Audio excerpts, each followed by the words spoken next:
Multi speciality hospital जो कि IRC ने आज यहाँ पे कायम किया, जिसका आज यहाँ इफ्तिताह हुआ है और मुझे इस इनॉग्रेशन में, इस इफ्तिताह में आने का मौका मिला।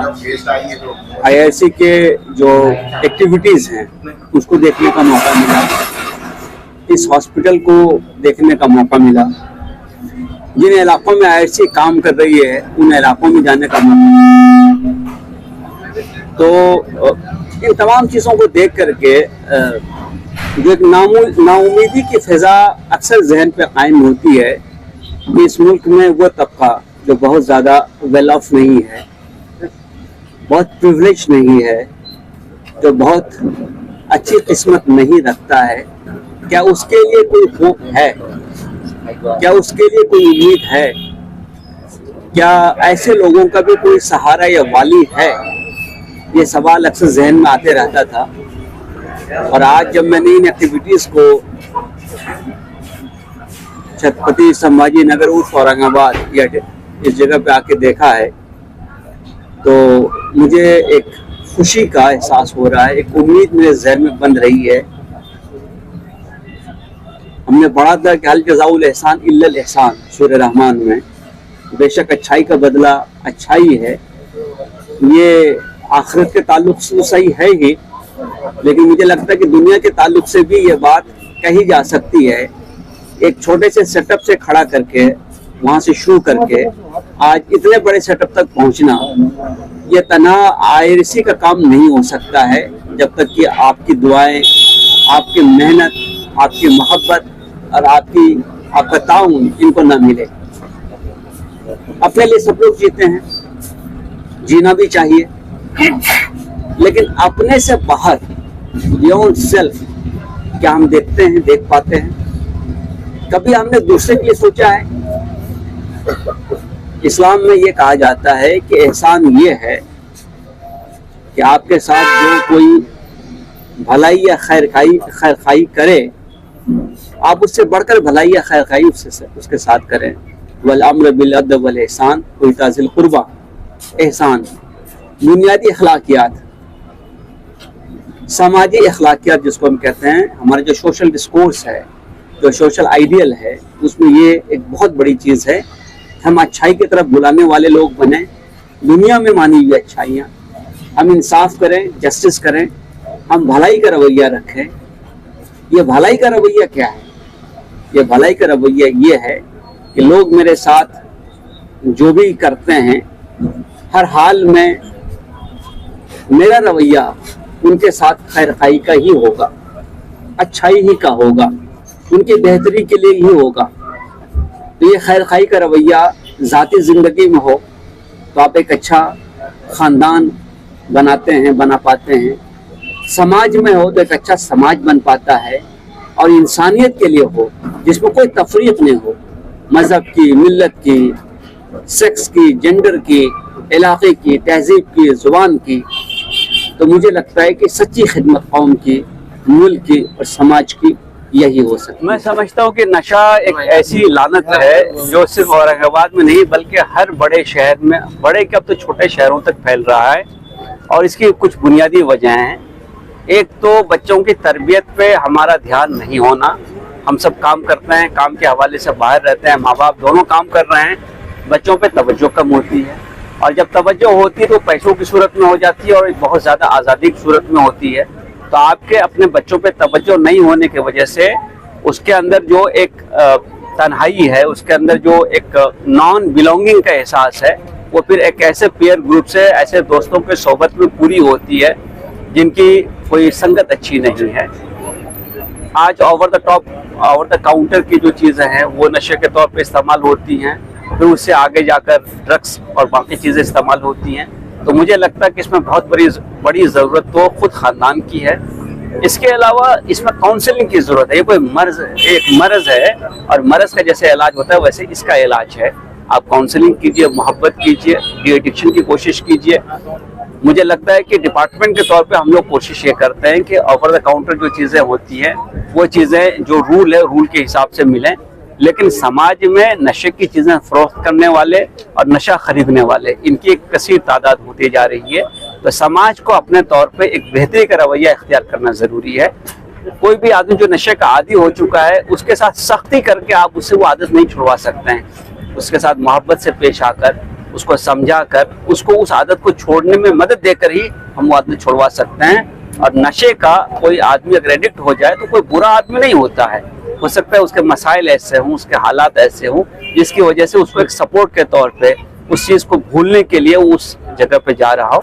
तो मुझे लगता है कि ऐसे तमाम लोगों को जो नशे के आदी हो रहे हैं या उस रास्ते पे जा रहे हैं या उस संगत में जा रहे हैं, हम समाज की हैसियत से उसकी काउंसलिंग करें, उसको वहाँ से पीछे खींचें, उसको अच्छाई के रास्ते पे ले जाएं, उसको सपोर्ट के लिए जो चीज़ें लगती हैं, डी एडिक्शन सेंटर होगा, सपोर्ट होगा, काउंसलिंग होगा, ड्रग्स होते हैं, साइकेट्रिक काउंसलिंग होती है, साइकेट्रिस्ट की ज़रूरत होती है, इन तमाम चीज़ों का इंतज़ाम करना भी ज़रूरी है। मैं समझता हूँ कि नशे के लिए हमको एक बड़ा कॉम्प्रिहेंसिव तरीका अपनाना है उसको रोकने के लिए। डीसीपी साहब हमारे साथ हैं और भी वहाँ के ऑफिशियल से हमारी बात होती है। हमें उन तक एक अच्छा कनेक्ट रखना चाहिए, उनको रिपोर्ट करना चाहिए।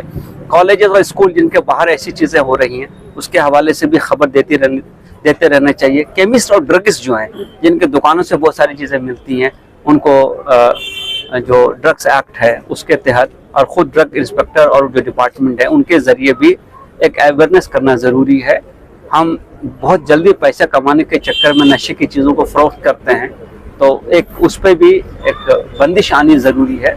मुझे लगता है कि ऑल इन ऑल हमको एक अच्छा समाज बनाना ज़रूरी है, तभी जाकर नशे की जो अभी एक खौफनाक सूरत हाल पैदा हो रही है उससे लोग रुक सकेंगे। उसमें सख्ती, उसमें मारपीट, उसमें किसी का बाइकआउट, उसमें किसी को लान तान करना, मुझे लगता है कि इससे बहुत ज़्यादा हम कुछ हासिल नहीं कर पाएंगे। हासिल तो सिर्फ मोहब्बत से कर सकते हैं, काउंसलिंग से कर सकते हैं, मदद से कर सकते हैं, डी एडिक्शन के सेंटर्स खोल के कर सकते हैं और उसके लिए जो साइकेट्रिक असिस्टेंस है उससे हम कर सकते हैं। आज जो है IRC Galaxy multi speciality hospital का इनॉग्रेशन था। अल्हम्दुलिल्लाह आईआरसी ऑलरेडी 7 क्लिनिक्स चला रही है, 7 क्लिनिक्स। ये हमने जो किया है मल्टी स्पेशलिटी हॉस्पिटल, क्लिनिक में बेसिक सर्विसेज पहले से दी जा रही थी, लेकिन अब हम चाह रहे थे कि इससे ऊपर भी पेशेंट्स को बेनिफिट मिले, खास तौर से ऑपरेशंस के मामले में। अल्हम्दुलिल्लाह उसी असना में जब हमारी प्लानिंग चल रही थी, डॉक्टर उमर से मुलाकात हुई और उन्होंने भी इजहार किया कि इस तरह की एक्टिविटी वो भी करना चाहते हैं। आप अल्हम्दुलिल्लाह पेशे से जो है सर्जन है और असिस्टेंट प्रोफेसर है एमजीएम के अंदर, और सर्जन है पेशे से। आपकी ख्वाहिश हुई कि इस तरह की एक्टिविटी कम्युनिटी को बेनिफिट के लिए की जाए, तो अल्हम्दुलिल्लाह ये इश्तिराक से हम लोगों ने एक जो है काम शुरू किया। अब जहां हम 7 क्लिनिक्स में पेशेंट्स को बेसिक रिलीफ दे रहे थे, वहीं इंशाअल्लाह अजीज अब ऑपरेशंस वगैरह की शक्ल में भी अब काम इंशाअल्लाह अजीज शुरू होगा। अब ये किस तरह से होगा, पहले जो हमारे क्लिनिक्स थे उसके अंदर जो लोग जाते हैं एक मुख्तसर सी फीस पे करना होती है और मेडिसिन फ्री होती थी। यहाँ थोड़ा सिस्टम अलग है, यहाँ पैकेजेस हमने बना दिए। एक पेशेंट आएगा और आने के बाद से लेकर उसके डिस्चार्ज होने तक एक पैकेज है मुख्तलिफ ऑपरेशंस का। एक कॉमनली अगर कहूँ, जरूरी नहीं कि ऐसा ही हो, कॉमनली कहूँ तो 15,000 का हमने पैकेज बनाया है, जिसके अंदर मुख्तलिफ किस्म के तमाम ऑपरेशन तकरीबन हो जाएंगे। कुछ चीजें ऐसी है जिसके लिए इसको बढ़ जाएगा, ऑपरेशन मुख्तलिफ किस्म के तो कॉस्ट थोड़ी सी बढ़ेंगी, लेकिन ये पैकेज है। मतलब पेशेंट आके एडमिट होगा, ऑपरेशन पूरा होगा और उसके बाद की जो दवाएं उसको 3 दिन 5 दिन 7 दिन लगती है वो भी इसमें इंक्लूड की जाएंगी। तो अल्हम्दुलिल्लाह जिस तरह से आईआरसी ऑलरेडी चैरिटेबल वर्क कर रहा था, उसी किस्म का ये भी एक वर्क है। बस ये अब कोशिश है कि अपग्रेड फॉर्म है, ताकि लोगों को अब जो बुनियादी सहूलतें दे रहे थे अब उससे बढ़कर कुछ सहूलतें दी जाए।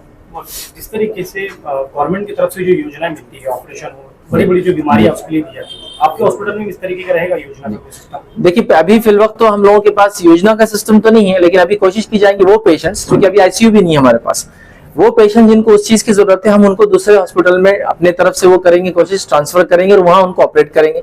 वो पेशेंट्स जो योजना में फिट होते हैं इंशाल्लाह उनका ऑपरेशन नहीं किया जाएगा, उनको योजना की तरफ गाइडेंस देकर हम लोग इंशाल्लाह पूरा काम कर देंगे। लेकिन अभी फिल वक्त हमारे पास हमारे हॉस्पिटल में उतनी सहूलतें नहीं है कि योजना की स्कीम्स हम चला सकें। अभी किस चीजों का ऑपरेशन आपके पास में होगा? जैसे कि अभी अक्सर ये होता है कि मुस्लिम लेडीज सोनोग्राफी के लिए बहुत ज्यादा डिस्टर्ब हो रही है, जैसे जहाँ जेंट्स करते हैं, तो आपके पास में उस तरीके की कोई योजना है, सिस्टम है आपके पास? देखिए फिल वक्त तो अभी हमारे पास जो है डॉक्टर हैं और ऑपरेशंस के अंदर जिसको कहेंगे पेट से रिलेटेड बहुत सारे ऑपरेशंस मैं कहूंगा जो तकरीबन इसके अंदर होंगे। ऐसा समझ लीजिए गले से नीचे से लेकर जो है नाक के ऊपर तक के ऑपरेशन जो पेट से रिलेटेड है वगैरह यहाँ किए जाएंगे। रहा जो सवाल आया कि सोनोग्राफी वगैरह, तो अभी हमारे पास प्रोविजन सोनोग्राफी का नहीं है, अभी एक्सरे है, ईसीजी है और पैथोलॉजी लैब है, लेकिन सोनोग्राफी का भी इंशाल्लाह अनकरीब हम प्लान कर रहे हैं कि विदिन 6 मंथ ही आ जाए, ताकि मुस्लिम क्या किसी भी लेडी को अगर एक लेडी से करवाना है तो सहूलत इंशाल्लाह इसको दी जाएंगी। जी देखिए ये जो हॉस्पिटल है ये आप रोशन गेट से जब क्यालपुर की तरफ जाते हैं वहाँ ये है, फातिमा फंक्शन हॉल के बाजू जो है ये हॉस्पिटल है हमारा। गूगल मैप पे भी IRC Galaxy multi speciality hospital डालेंगे तो आपको आसानी से मिल जाएगा। टाइमिंग वगैरह? इसकी टाइमिंग सुबह 11 बजे से लेकर रात में जो है 10 बजे तक। ट्रस्ट के हॉस्पिटल की ओपनिंग हुई है रोशन गेट जी, इलाके में, जी। क्या-क्या फैसिलिटीज यहाँ लोगों के लिए मिलने वाली है? जी, इंशाल्लाह यहाँ पे जनरल सर्जरी के जो भी प्रोसीजर्स होते हैं, including lap appendix, including lap cholecystectomy, hernia surgery, piles, fissure, इंशाल्लाह ये सब का ट्रीटमेंट इंशाल्लाह यहाँ पे IRC गैलेक्सी हॉस्पिटल पे इंशाल्लाह पब्लिक इसकी सर्विसेज ले सकती है इंशाल्लाह अल्हम्दुलिल्लाह। कितने बड़े-बड़े ऑपरेशन यहाँ होंगे और क्या-क्या है? देखिए यहाँ पे हमारे पास जो भी एनेस्थेसिया के ग्रेड्स होते हैं, A से ग्रेड्स 1 के पेशेंट्स, और अगर पेशेंट को ब्लड प्रेशर है, डायबिटीज है, अगर कंट्रोल में है, तो वो पेशेंट जिनको ICU सेटअप की जरूरत नहीं है, ऐसे प्रोसीजर्स इंशाल्लाह यहाँ पे सेफली इंशाल्लाह हम कर सकते हैं। आपके हॉस्पिटल में सर क्या कोई योजना का इसमें योजना एक ट्रस्ट ये हॉस्पिटल को चला रहा है अल्हम्दुलिल्लाह, तो इंशाल्लाह यहाँ पे इतना मिनिमम चार्जेस पे, इतना मिनिमम जो कि पेशेंट को एकदम फ्रेंडली रहेंगे, एकदम कम से कम चार्जेस पे जो है सो हम प्रोसीजर्स इंशाल्लाह करने की कोशिश करेंगे इंशाल्लाह। कितने बेड का है? इंशाल्लाह हॉस्पिटल एक 12 बेडेड हॉस्पिटल है। बॉम्बे नर्सिंग एक्ट के हिसाब से इसका जो परमिशन है 12 बेडेड का परमिशन लिया हुआ है अल्हम्दुलिल्लाह। सर कितने डॉक्टर्स की टीम यहाँ पे? अभी देखिए यहाँ पे एक मैं हूँ जनरल सर्जन अल्हम्दुलिल्लाह, हमारी वाइफ है जो MD पैथोलॉजी है, तो पैथोलॉजिकल सर्विसेज भी इंशाल्लाह पेशेंट उसका भी फायदा ले सकते हैं इंशाल्लाह। फिलहाल हम 2 लोग हैं अल्हम्दुलिल्लाह। शेयरिंग के लिए आप क्या मैसेज देंगे? मैं ये कहना चाहूंगा कि पेशेंट से बड़े हॉस्पिटल्स में जाके काफी परेशान हो जाते हैं कि ये टेस्ट के लिए इधर जाओ उधर जाओ, बहुत सारी चीजें रहती है और पेशेंट्स डरते फिर जाने के लिए। लेकिन इंशाल्लाह यहाँ पे अंडर वन रूफ आपको चेस्ट एक्सरे हो गया, ECG हो गया, ब्लड टेस्ट हो गए, पूरा एनेस्थेसिया फिटनेस इंशाल्लाह हो जाएगा। उसके बाद जो ऑपरेटिव इंटरवेंशन है इंशाल्लाह वो भी अच्छे से इंशाल्लाह हो जाएगा।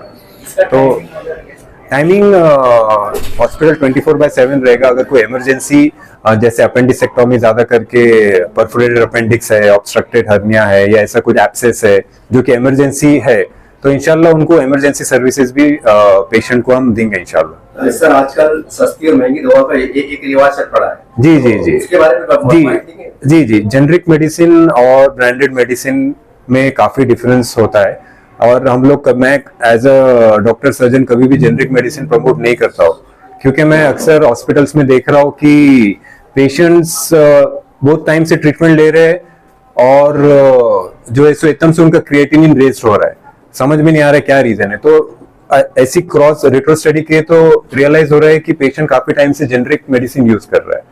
तो थोड़ा जेनरिक मेडिसिन अगर पेशेंट को एंटीबायोटिक का कंसंट्रेशन ज्यादा नहीं चाहिए, थोड़ा माइनर इन्फेक्शन है तो ठीक है, चल जाता है, कोई मसला नहीं। लेकिन अगर सीवियर इन्फेक्शन है कुछ है तो जेनरिक मेडिसिन हमेशा अवॉइड करना चाहिए और अच्छा थोड़ा ब्रांडेड मेडिसिन यूज कर सकते हैं इंशाल्लाह इसमें।